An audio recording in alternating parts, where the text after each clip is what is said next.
I wanted to start today's video off with a survey. I'm taking a little something out of Patrick Bet-David and Valuetainment's playbook. We're going to be doing a little bit of a survey. So if you like movie theaters and you like going to the movies and you would like the movie theater industry to stick around, you would still like to have theaters to go ahead and give this video a thumbs up. And if you don't like movie theaters, if you're content watching movies at home, and you say, oh, it was a dying industry, it was about ready to fall out anyways, I don't really care, give this video a thumbs down. So again, if you enjoy the movie theater, if you enjoy the movie going experience, thumbs up. If you don't really care about the movies, give it a thumbs down. Good morning, guys. You guys have tuned into Rules for Rebels. In today's video, I wanted to talk about an interesting article from CNBC. We may have talked about this in previous videos. I don't know that I've ever done a video about Regal or AMC and how they're doing. But saw this article, thought it was interesting. I've been kind of eyeing AMC stock for a couple months. I think they're ultimately going to go bankrupt. I think it's probably not a good buy, but I think their 52-week high is about $8. Right now, the stock's sitting at about $2.19. I think the 52-week low is about $1.97, so it's sitting pretty near the 52-week low. As far as Regal Cinemas, they're owned by a company called Cineworld, and they're down pretty low too. I want to say their yearly high is maybe $4 or something, and they're at maybe 90 cents or $1.27. So obviously their stocks are hurting and theaters are hurting. When it comes to this whole pandemic thing, one thing that's kind of interesting, I hear two different attitudes. I hear some people say, well, most of the businesses going out of business are either businesses that couldn't adapt, and if you can't adapt, you're going to get eaten alive in business. Or I hear other people saying, a lot of these businesses that are going out of business with the pandemic are kind of legacy businesses that eventually were going to die out anyways, and the pandemic has just gone to kind of speed their decline up. And I think that might be true of a couple industries. I personally don't see things that way. When you kind of artificially and arbitrarily shut down the economy, or at the very least certain segments of the economy, you're going to hurt businesses. And a lot of these businesses may not have been going away. But what this kind of is all about is, like, will movies stick around? And I'm in a lot of like stock forums and stock threads, and I think I sometimes follow like r/stocks or stock market or investing. And this is kind of an ongoing excuse me, this is kind of an ongoing debate in these. A lot of people are like, oh, who cares if the movie theaters go away? People have in-home theaters. Everyone's got you can get a 60-inch TV for $300. What does it really matter? Movie theaters are going to go away. But I think there's probably about half of people out there who are like myself and actually enjoy the movies. Where are teenage boys going to find a semi-private area in the dark to go get dry, unlubed, chafing hand jobs, right? Like, we're thinking about the kids here, guys. We're asking the important questions. I kid, obviously, but no, I enjoy going to the movies. I enjoy the smell of popcorn in the air.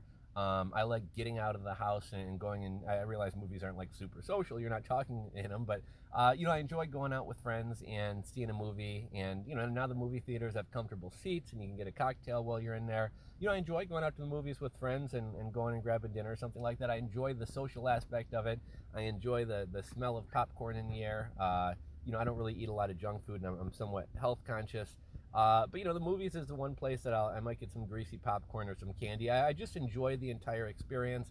A lot of people enjoy the movies for the people who are kind of AV snobs, right? They like the big screen, or they like the Dolby surround sound. I can watch 480p movies all day. I watch a lot of movies at home on these knockoff streaming services and jailbroken Fire Sticks and things like that. So I'm not an AV snob. I don't really care about the sound or audio that much, though it is kind of cool at the movies. But more than anything, I just enjoy the entire experience.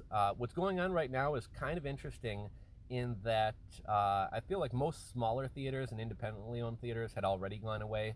I know near me, and there's like one drive-in left in the Chicago area. I kind of like drive-ins. Drive-ins are kind of nostalgic. It's kind of cool that you can bring a bong in your car and kind of rip bongs while you're watching the movies. There was a cool drive-in out in, I don't know if it was in like West Chicago or Wheaton for anybody in the Chicagoland area, but right off North Avenue, there was a cool drive-in, and it was really horrible timing. They actually wound up going out of business, I want to say the summer of 2019. So right before this pandemic kicked off, one of the ways that you could have actually safely seen movies went away. It wasn't because they weren't successful. I think they had like a 50-year lease on the land, and whoever owned the land wanted to develop it.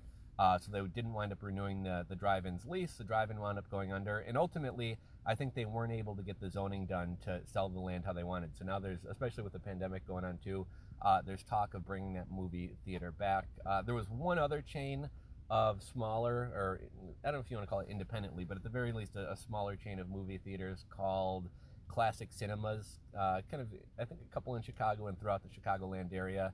And it was just like smaller dollar movie theaters. And I noticed they have gone out of business with the pandemic as well. So we're kind of only left with AMC and Regal, and it'll be interesting if they can both stick around. I'm pretty sure both are going to end up filing bankruptcy, which is why I don't want to touch their stocks. But just because you file bankruptcy doesn't mean you can't refinance your debt and wind up coming back. So ultimately, one or both of these guys may wind up coming back. I think they did say in this article that they were over-screened, meaning that there's just too many movie theaters and too many screens. We kind of got away from these small independent theaters. Now you have these mega theaters with 30 screens or 50 screens. And I can think, within probably 5 minutes of my house, I can probably hit 3 to 5 different theaters. And I think that's maybe a little bit overkill. Yeah, it's having places that are nice and convenient to you, but like, do you really need a movie theater within 5 minutes of your house? If one of them wound up shutting down, would it be the end of the world if I had to drive 10 minutes to go see a movie? But with all that said, let's get into the article. CNBC movie theater CEO expects up to 25% permanent decline in attendance due to COVID. Key points from this article, and the CEO interviewed is the CEO of a company called Flix Brewhouse. His name's Alan Regan, and I guess he was interviewed for this. He told CNBC, and Flix Brewhouse, I think they're down in Texas. So if any movie theater was going to survive, you would think it would be them. They have less restrictions than other states. But I guess their movie theaters are kind of like the dine-in or the brew-and-view theaters, where they're actually a gastropub. They brew their own beers, and you can have a beer and enjoy some good food and watch a movie. But the Flix Brewhouse CEO, Alan Regan, told CNBC 2022 will be a more normal year for the movie theater industry. That's a little bit disturbing that tomorrow is 2021. So we're one day away from 2021, but he's essentially saying it's going to be a whole nother year of no movies before we see any normalcy. He said total attendance might be down 15 to 25% on a permanent basis. And he said we also need to broaden our entertainment offerings beyond just the film product. So Flix Brewhouse CEO Alan Regan told CNBC on Wednesday he anticipates the coronavirus pandemic will lead to a sustained reduction in movie theater attendance. In an interview on Squawk on the Street, Regan told the Texas-based company, which operates 10 dine-in cinemas and brews its own craft beer, it's projecting 2022 will be more of a normal year for its business after COVID-19 vaccinations become broadly available. The total attendance based on a traditional curve might be down 15% to 25% on a permanent basis. That's the way we're gaming this out permanently, Regan said. And they must be well financed to be able to not only have sat out most of 2019, but also to be able to maintain these movie theaters aren't small buildings. To be able to maintain these buildings and just sit out for essentially 2 years and then expect to open back up and actually still have a business is pretty amazing to me. So they must be pretty well funded. Movie theaters and entertainment venues generally have been hit hard by the pandemic as screens went dark in the spring during the initial wave of public health restrictions. But even as movie theaters began to operate in some locations, they soon confronted the challenge of limited new releases to entice people to attend. And that's an interesting thing. Even if the movie theaters open back up, Hollywood really isn't making movies right now, or is making very limited movies. So they're not going to have, 3 to 5 new releases every Friday that they're going to draw people in for. And while some people may go out and see, old classics like Scarface or Jurassic Park or something at the theater, I don't see a ton of people doing that, and I don't see people paying $10, $15, $20 a ticket to go watch old movies.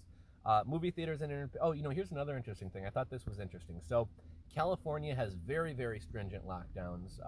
They've shut down indoor dining. They've killed a lot of small businesses.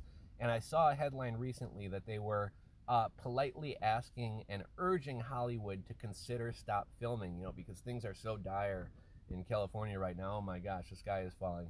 And so they're, all these other businesses are shut down with an iron fist, but Hollywood, they're strongly encouraging and politely asking them to stop filming, which I'm sure they won't. Movie theaters and entertainment venues have generally been hit hard by the pandemic as screens went dark. Okay, new releases do it too. We are now like kind of a grocery shop that have no food to sell. Cineworld CEO Mookie Greidinger told CNBC in October to explain why the parent of Regal Cinemas decided to temporarily shutter its locations in the UK and the US, and that's what we mentioned earlier, Cineworld. If any of you guys are wondering what Regal stock is, Regal doesn't have a stock. They're owned by Cineworld. So check out Cineworld if you want to check out their stock. Domestic ticket sales were down 80% this year to 2.28 billion, according to ComScore data.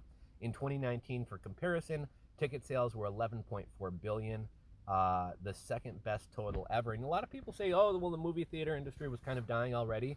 Not at all. Look, at 2019 was a banner year.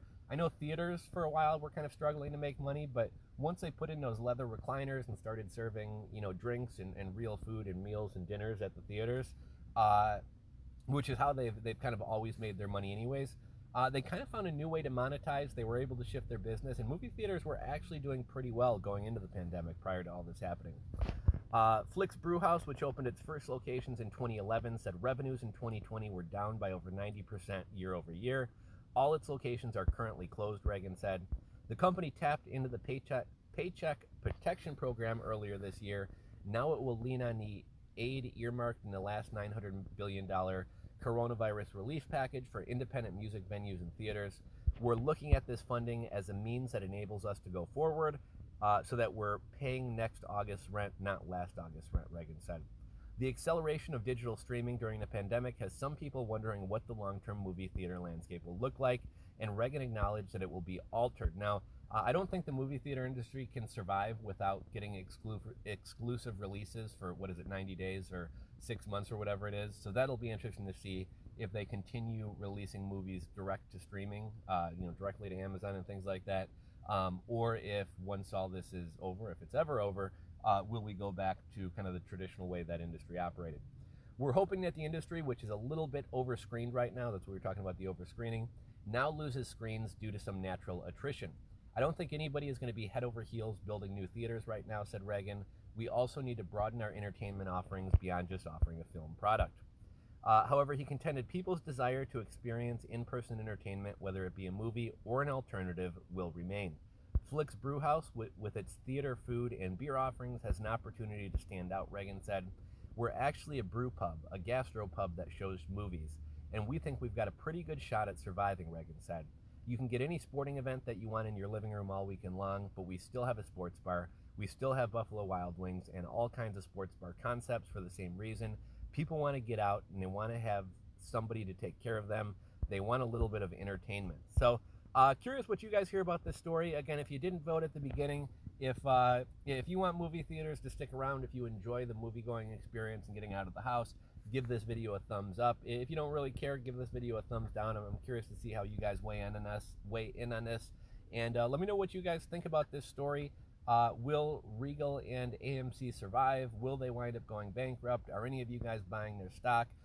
That and any other thoughts you have to share, go ahead and drop a comment down below. If you're not subscribed to the channel, go ahead and hit that subscribe button below, ring the bell, and until next time, guys, Rules for Rebels signing out. I'll catch you on the next video.